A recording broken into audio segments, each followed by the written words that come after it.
Bonjour, merci beaucoup d'être avec nous ce matin. Je le disais à l'instant, les représentants de 200 pays sont rassemblés depuis hier à Sharm el-Sheikh en Égypte pour la COP27, la conférence mondiale de l'ONU sur le climat. Alors, la Chine ne viendra pas, le président américain ne fera qu'une brève apparition. Sont pourtant les plus gros pollueurs de la planète, c'est quand même mal parti. C'est mal parti. Je vous rajoute à cette liste que cette COP est sponsorisée par Coca-Cola, premier pollueur plastique au monde, par Egyptair, par Microsoft, qui est le premier financeur des énergies fossiles.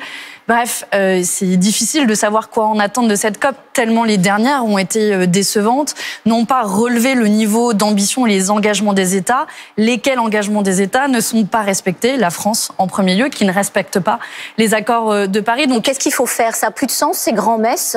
Moi, j'ai le sentiment qu'on va un peu de COP en COP et que ça devient, vous savez, l'espèce de marronnier télévisuel. On en parle au moment de l'ouverture et puis après, on l'oublie toute l'année. Moi, ce que j'appelle, c'est un véritable niveau d'ambition et c'est pour ça qu'il y a toutes ces actions de désobéissance civile qu'on voit se multiplier à travers le monde. C'est pas contre-productif, ça? Non, parce que là, l'urgence, elle est là tout de suite. Enfin, vous voyez là ce qui vient de se passer? On a eu le mois d'octobre le plus chaud de toute l'histoire de l'humanité. Notre génération connaît déjà l'impact du réchauffement climatique, un des enjeux d'ailleurs de cette COP, et le soutien financier qu'on apporte aux pays qui font face les premiers aux impacts du changement climatique. On pense aux immenses inondations, notamment au Pakistan. Donc, comment on sort du chaos climatique? On en sort avec un niveau d'ambition qui est complètement transformé. Par exemple, Revenu à la baisse pour être plus raisonnable ou au contraire plus ambitieux? Non, au contraire, en se donnant les moyens et les capacités de respecter, je rappelle, les accords de Paris qui datent de la COP 21, donc il y a 6 COP. Et de ce point de vue-là, Emmanuel Macron, c'est surprenant qu'il refuse ce qui a été voté dans le budget par l'Assemblée nationale, 12 milliards d'euros pour la rénovation thermique des logements, qui est une des premières sources de pollution, 3 milliards d'euros pour le ferroviaire et pour le rail. Voici des preuves concrètes, tangibles, qui nous permettraient de faire face au chaos climatique. Et non, Emmanuel Macron préfère une fois de plus, utiliser son 49.3. On va y venir au 49.3. Juste avant, l'Assemblée nationale a lourdement condamné le député RN Grégoire de Fournas qui a tenu des propos jugés racistes. Mais elle l'a pas condamné pour injure raciste, elle l'a condamné pour rappel au trouble. Est-ce que ça veut dire que finalement l'Assemblée nationale ne reconnaît pas le caractère raciste des propos qu'il a proférés? Absolument pas. Elle l'a fait à travers les outils qui étaient les siens dans le règlement de l'Assemblée nationale. Mais il est clair... Elle aurait pu choisir le terme insulte. Du côté de tous les bancs de l'Assemblée nationale, vous avez eu cette image assis debout pour valider la sanction. Et toute l'Assemblée nationale, sauf le Rassemblement national, s'est levée pour valider cette sanction qui est la plus sévère que l'on connaît et qui a utilisé seulement une fois dans l'histoire de l'Assemblée nationale. Cette sanction, elle est juste, elle est légitime. D'ailleurs, au passage, il est privé de la moitié de son indemnité parlementaire. Moi, je fais une proposition que la moitié de cette indemnité... Il lui reste quand même 3 000 euros, ce qui n'est pas rien. Je vous l'accorde, mais je fais la proposition que la moitié de cette indemnité, par exemple, soit reversée à SOS Méditerranée, qui est le sujet qui préoccupait la question de mon collègue, la question initiale de mon collègue Carlos, en reversant la moitié de cette indemnité de manière à soutenir les bateaux qui viennent en aide à l'heure actuelle pour sauver des vies en mer Méditerranée. Marine Le Pen, elle a concédé que son député avait manqué de finesse, mais elle affirme que ce n'est pas du racisme. Est-ce que c'est raciste de souhaiter le retour des clandestins? Alors, d'abord, il a dit qu'il retourne en Afrique. Et le compte-rendu de l'Assemblée nationale qui fait foi précise bien qu'il s'agissait du député puisque c'est au singulier. Mais en vrai, franchement, on va pas avoir un débat de grammaire ou un débat sémantique pendant des heures. C'est raciste, point barre. Le Rassemblement national est un parti de racistes. Et je le dis, je l'affirme. Et d'ailleurs, tout le monde fait les vierges effarouchées là depuis quelques jours ensemble.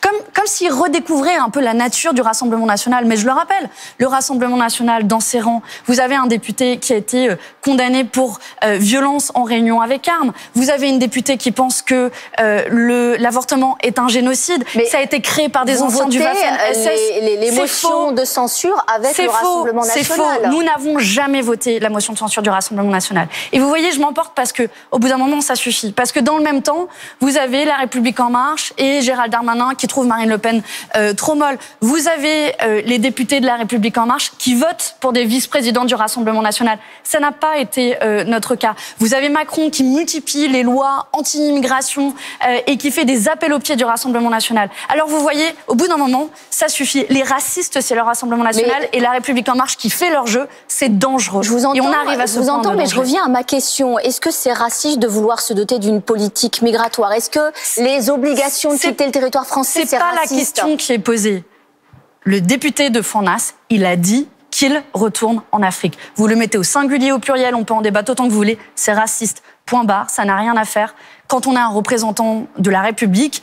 Et je crois que le Rassemblement national a montré qu'il suffisait pas de gratter beaucoup le vernis pour voir que ça s'écaillait déjà. Vous n'avez pas cherché, en tout cas c'est ce que certains vous reprochent, à instrumentaliser cette polémique, à finalement surjouer l'indignation pour vous sortir d'une rentrée qui est un peu compliquée? Pardon, mais là, vous voyez l'insulte qui est faite à des millions de personnes qui, au quotidien, reçoivent ce type d'insultes racistes. Et je vous l'accorde, non pas l'accès médiatique qu'est un député de la nation, en l'occurrence Carlos Bilongo, mais à travers lui, c'est des millions de gens. Des millions de gens qui se sont sentis insultés. Alors le procès en instrumentalisation, je vais vous dire, il rend cette insulte encore plus insupportable. Et d'ailleurs, je pense que vous avez une responsabilité, les médias, dans le relais que vous avez fait de cette stratégie de défense qui est absolument indigne de la part du Rassemblement national et qui montre de nouveau son vrai visage, celui du racisme. C'est compliqué, de manière générale, à l'Assemblée nationale. On va de 49.3 en 49.3 pour voter le projet de loi de budget, le projet de loi de budget de la sécurité sociale également. Il y a eu une information dans le JDD ce week-end. Emmanuel Macron souhaiterait une dissolution. Est-ce que vous pensez qu'il bluffe ou vous pensez au contraire que vous y croyez pas? Alex Bouillaguet, vous avez suffisamment d'expérience journalistique pour voir un peu comment la ficelle est un peu grosse. On voit ce que fait Emmanuel Macron, c'est la menace un peu permanente de la dissolution. Il en remet une pièce régulièrement, ce qu'il vient de faire hier dans le JDD, pour dire quoi ? Pour mettre la pression sur les Républicains, pour mettre la pression sur son propre camp en disant « Attention !» Il n'ira pas jusqu'au bout. Hein. Je sais pas. Et je vais vous le dire, oui, nous vivons sous une menace permanente de dissolution. Si Emmanuel Macron veut le faire, il choisira sans doute le meilleur moment. Mais je le dis, si nous devons repartir en campagne, nous n'avons jamais eu peur des urnes et de la démocratie. Évidemment que nous serons prêts à refaire campagne. Et d'ailleurs, je lance ici l'alerte à nos amis de la NUP qui seraient tentés de dire ce qui compte, c'est l'écologie, ce qui compte, c'est le socialisme. Non, ce qui compte, c'est que la NUP, dans ce contexte, elle soit forte. On voit que le pays est encore divisé en 3 blocs. La NUP sera en rendez-vous s'il devait y avoir des élections. Un petit mot rapidement sur Clémentine Autain. Elle aussi, elle se sent prête éventuellement pour la campagne présidentielle de 2027. Elle va trop vite, elle a raison. Je vois bien que là aussi, il y a un récit médiatique qui est fait. On va éviter de mettre la charrue avant les bœufs. C'est elle qui en a parlé.